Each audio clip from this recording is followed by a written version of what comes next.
también si ve esa posibilidad de unión entre dos partidos para lograr consenso para algunas leyes al diputado siguiente, al candidato, al precandidato a diputado siguiente, que lo vamos a presentar de esta manera. Hoy, Marcelo Ramal, licenciado en Economía, profesor de la Universidad de Buenos Aires y de la Universidad de Quilmes. Es dirigente de Política Obrera y referente de la izquierda a nivel nacional. Precandidato a diputado nacional del Frente de Izquierda por la ciudad de Buenos Aires.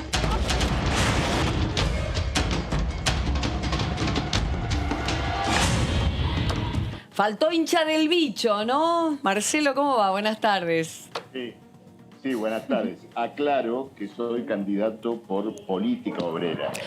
Político Obrera. En la ciudad de Buenos Aires. Perfecto. Política Obrera en la ciudad de Buenos Aires, sí. ¿Por qué Perfecto. el nombre del partido, por qué el cambio de nombre de partido? ¿Una situación puramente simbólica? ¿Cómo es la historia ahí? No, digamos, Política Obrera recoge el nombre inicial del Partido Obrero, que cuando bajo la dictadura militar fue colocado en la ilegalidad con muchas otras organizaciones políticas. Bueno, luego cuando volvió a la democracia se legalizó como Partido Obrero. Hemos recogido el viejo nombre Política Obrera. Tal vez algunos televidentes no lo saben, pero el Partido Obrero atravesó una crisis política muy importante hace 2 años. Varios dirigentes y militantes, más de 1000 militantes, fueron excluidos del partido por reclamar algo que nos parece vital en la lucha política, que es el derecho de tendencia, es decir, el derecho de actuar como, digamos, una fracción definida dentro de un partido, defender nuestra posición, puesto esto no nos fue permitido. Y entonces, bueno, vino una exclusión de más de 1000 militantes del Partido Obrero. Okay. Esto derivó en la formación de nuestra agrupación actual, Política Obrera, que bueno, sale después de una campaña muy importante para obtener su legalidad, por primera vez, digamos, a esta lucha electoral. Bueno, hay que entonces encontrar ese 1.5, ¿no? De base para poder entrar, Claro. Marcelo. El primer desafío nuestro es llegar, digamos, a ese piso de las PASO, que nos permitiría luego, ¿no es cierto?, entrar en la lucha electoral abierta, digamos, lo que tiene que ver con la elección general. ¿Y en qué diferencia fundamental hay con el Frente de Izquierda tradicional o con Nicolás del Caño, con Romina? ¿Qué cosas te alejan? Nos has contado esa diversificación por un problema concreto, un conflicto concreto que hubo en el Frente, pero ¿cuál es la diferencia fundamental que tenés? Bueno, primero, digamos, el conflicto en sí tiene una gran importancia política, Karen, que es el siguiente.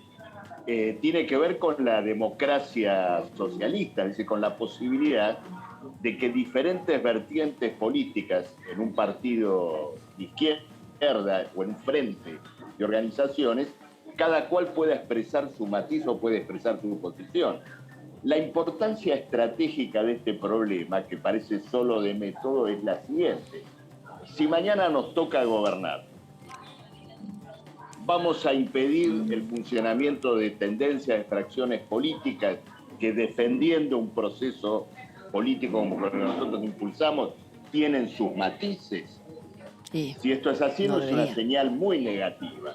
Entonces, esta es una diferencia metodológica que tiene una proyección política importante. Bueno, luego, en nuestra presentación de los problemas, nos parece muy importante que la izquierda dé respuestas a una crisis que estamos viviendo en la Argentina, que estamos viviendo en un plano internacional, que tiene características históricas. ¿Qué quiere decir históricas? Que no se ve siempre, que no se ve todos los días. Un aspecto de esa crisis es que tenemos niveles de pobreza que alcanzan el 50%.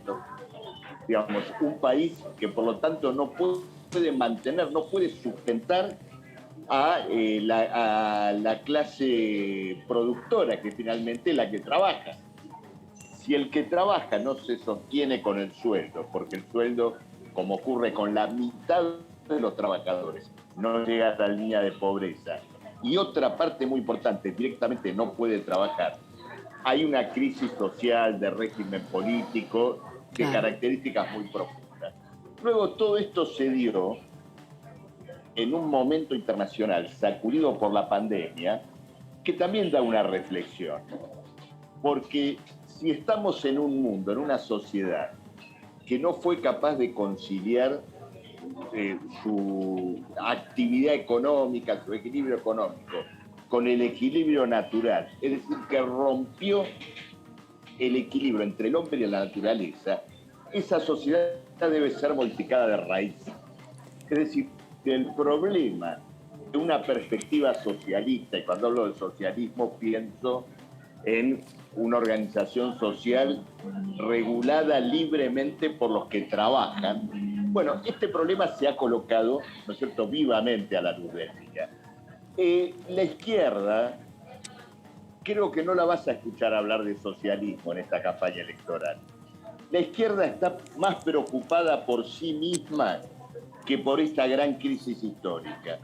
La escuchamos diciendo que quiere ser la tercera fuerza, o sea, subirse a un podio político con otros, tener algún progreso parlamentario, con todo lo importante que tiene acceder al Parlamento. Miren en qué programa lo vengo a decir, en Parlamentario TV, con todo lo importante, pero parece más mirado como un fin en sí mismo, que, al menos como lo vemos nosotros, como una tribuna política que debe servir para explicar esta necesidad de una transformación social en la Argentina y en el mundo. Se entiende. Marcelo, ¿qué tal? Jazmín Mulierini te saluda.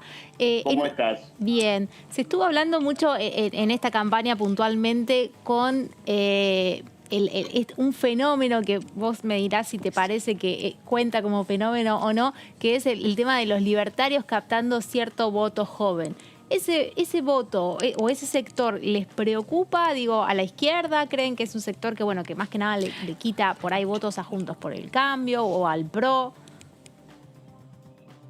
Miren, el tema este de los libertarios hay que verlo fundamentalmente desde el siguiente punto de vista. El voto macrista, el voto derechista, se está fragmentando, se está pulverizando. Es un resultado, te diría, retardado del fracaso del gobierno de Macri.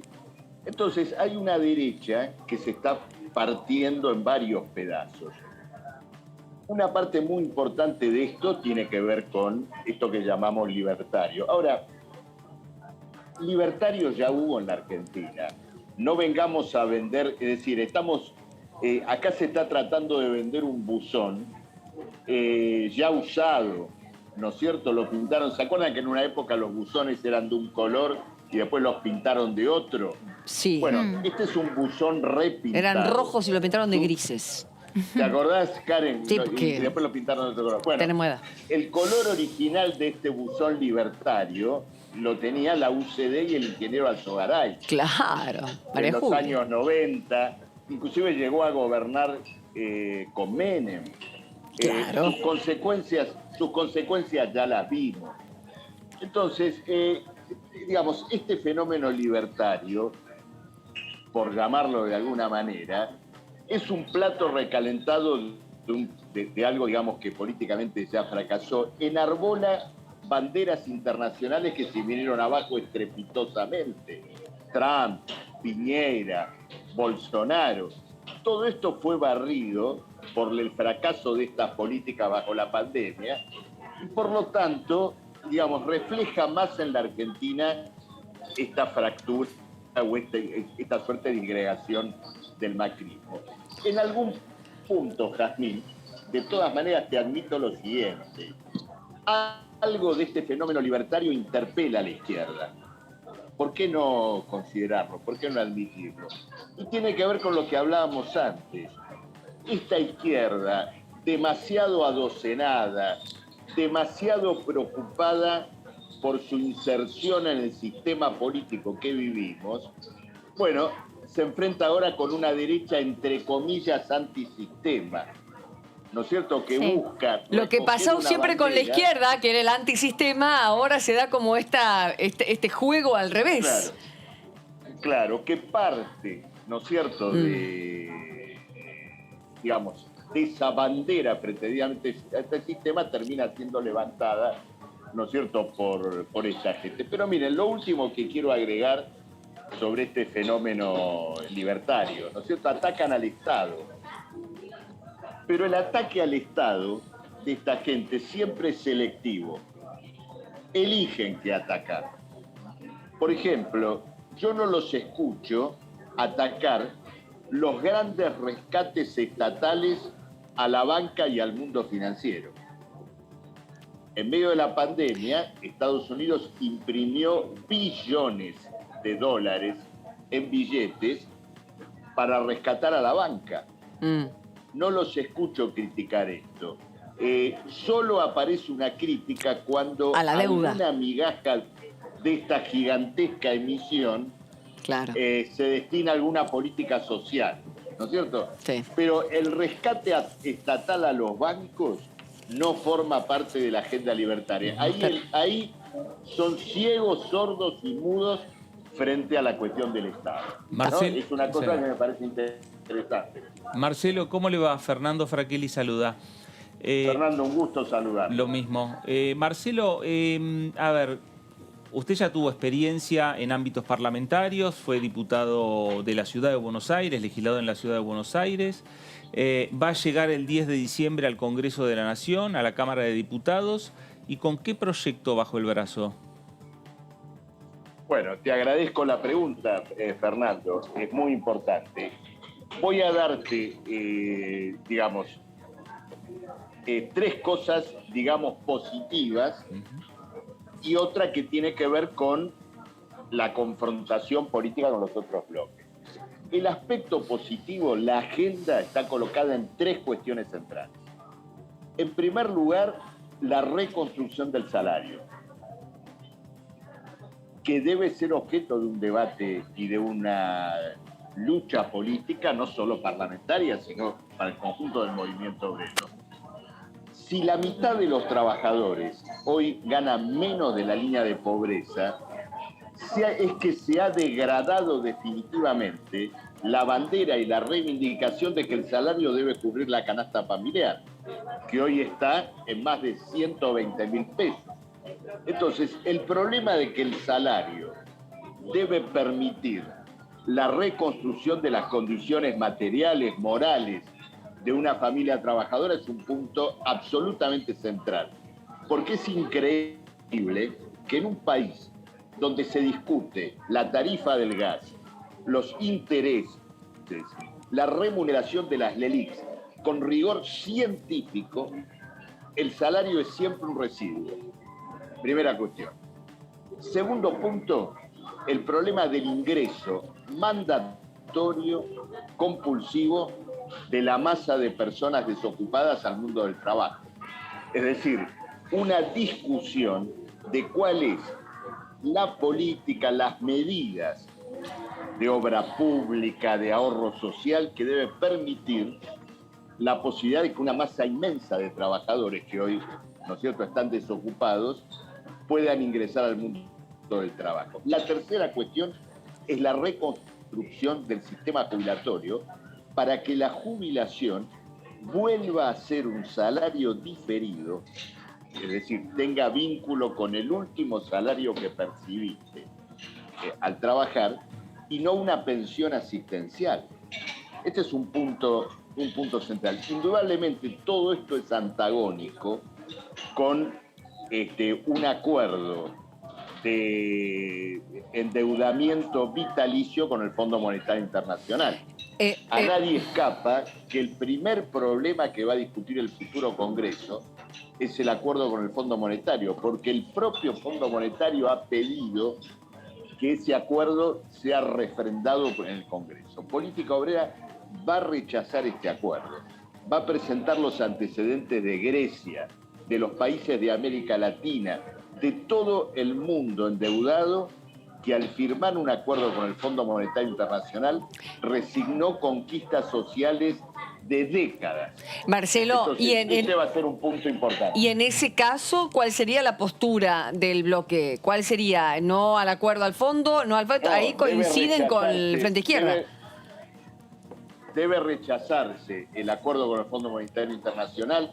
Hay que convocar a la inquietud, a la movilización popular para rechazar este acuerdo. Y más todavía, hay que llamar a una acción internacional contra las deudas y contra las políticas del fondo. Porque comencé hablándote del problema de la pandemia, sí, ¿no? Como crisis histórica. El mundo está en un punto de inflexión. ¿Qué significa esto, un punto de inflexión? Que en los próximos meses y años va a tener que decidir si continúa con un régimen de hipotecamiento vitalicio con el capital financiero, de depredación del medio ambiente y de las condiciones laborales, sí, a riesgo de profundizar lo que hemos vivido hasta ahora. Aun cuando estemos en default. Aun cuando nos quedemos en default. O se produce una revolución social. Mira, el problema del default está colocado como una perspectiva cierta por el 90% de las agencias de riesgo del mundo en el caso de la Argentina. Incluso con el acuerdo con el Fondo Monetario y principalmente por el acuerdo con el Fondo Monetario, porque todos consideran que la deuda argentina es impagable. Entonces, no es la izquierda la que está planteando el default. Hay una situación de cesación de pagos en la Argentina que te la voy a describir ahora en un hecho actual, inmediato. Fíjate lo siguiente, ayer o antes de ayer, el gobierno recibió los 4.300 millones de dólares del fondo, en esta moneda especial que emitió el fondo de giro para la ayuda, ¿no es cierto?, al conjunto de los países. Entonces, en Argentina hay un ida y vuelta porque recibe ese dinero y lo vuelve a utilizar para pagarle al Fondo Monetario Internacional casi en su totalidad. Creo que de 4.330 millones, 4.100 se los devuelve al fondo. Si lo pensás bien, es casi una condonación de deuda. Es como si te dijera, bueno, mira, invento este dinero, te lo regalo, pero lo vas a usar, ¿no es cierto?, para pagarme a mí. Pero en esa emisión y en esa ida y vuelta hay algo interesante, hay una confesión de que la deuda argentina es impagable, incluso por parte del propio FMI, porque sin esos 4.300 millones, Argentina no tenía con qué pagar estos vencimientos. Claro. Se quedaba sin reservas. Un reconocimiento de la situación. Cero reservas. Tiene 5.000 millones de dólares de reservas Argentina. Si las destinaba a pagar estos vencimientos, directamente no tenía. Entonces, fíjate qué contradictorio, el Fondo Monetario, para evitar un default, le condona a la Argentina los primeros 2 vencimientos de su deuda. Está reconociendo el propio FMI una situación insostenible. Marcelo, con respecto al primer punto, el segundo punto, ingreso compulsivo de los desocupados, un ingreso compulsivo al desocupado, tiene mucho que ver con el proyecto del gobierno del ingreso básico universal. ¿Estarías de acuerdo con ese proyecto de ley? ¿Lo apoyarías en caso de que llegue aquí al Congreso?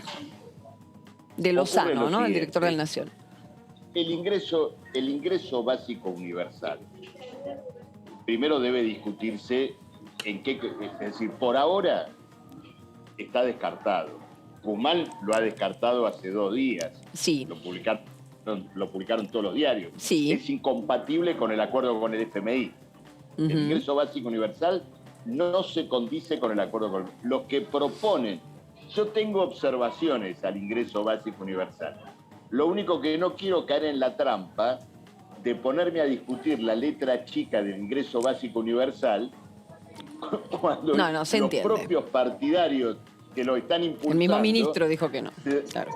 Claro, se dan cuenta que no lo quieren aprobar. Es decir, ocurre lo siguiente. Los que quieren el ingreso básico universal van a apoyar el acuerdo con el FMI.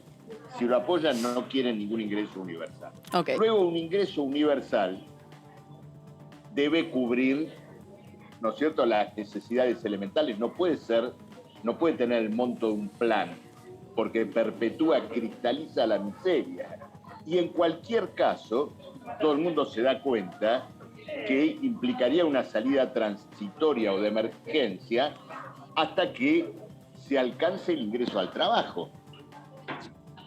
No puede ser de otra manera. Es decir, la salida real a esta cuestión es una reorganización económica y social que coloque las prioridades nacionales desde el mundo del trabajo, en dos cuestiones centrales: el derecho al trabajo y el salario. Perfecto, perfecto. Marcelo, ¿queda una chiquita? Me habían dicho. Una cortita, le pregunto para preguntarle, hay algunos temas que están frenados y no se sabe si se pueden reactivar en caso de que cambie la composición de la Cámara. Los temas judiciales, ¿ustedes están a favor o en contra? Bueno, hablar de temas judiciales, ¿no es cierto?, es un poco La vago, reforma judicial, pero, el Ministerio Público Fiscal. digamos, la crisis de la justicia es como una emergente de una crisis mucho más amplia de todo el régimen político. Si hay un debate de este tipo, nosotros vamos a proponer que en la Argentina se convoque a una asamblea constituyente que discuta el régimen social y político de un modo integral. En esto va a entrar también la cuestión del sistema de justicia, que está completamente pervertido por los vínculos entre los jueces, los servicios de inteligencia, los lobbies económicos. Pero bueno, es inseparable de otras cuestiones que una asamblea representativa y electa para debatir, digamos, el conjunto de los problemas de la vida nacional debería tener lugar en la Argentina. Esa va a ser nuestro punto de vista si hay un debate como el que vos sugerís, Camila. Muy bien. Marcelo, un gusto, un placer haberte vuelto a ver después de un tiempito. Te he entrevistado hace mucho tiempo, pero siempre ahí firme con la política, las ideas y más que nunca queriendo volver, bueno, en realidad estar en el Congreso Nacional después de haber estado en la legislatura. Con Altamira en provincia, bueno, ahí está la lista de política obrera, un desprendimiento de la izquierda con sus propias ideas aún en la misma tónica, en la misma ideología. Gracias, Marcelo, un placer. Gracias, Karen, Fernando y Jazmín. Un gusto haber tenido la posibilidad de este diálogo con ustedes. Claro que sí. Hasta luego. Marcelo, que también es profesor universitario, le quiere preguntar de qué materia, supongo economía, ¿no? Siendo economista, lógicamente, de la UBA y de la Universidad.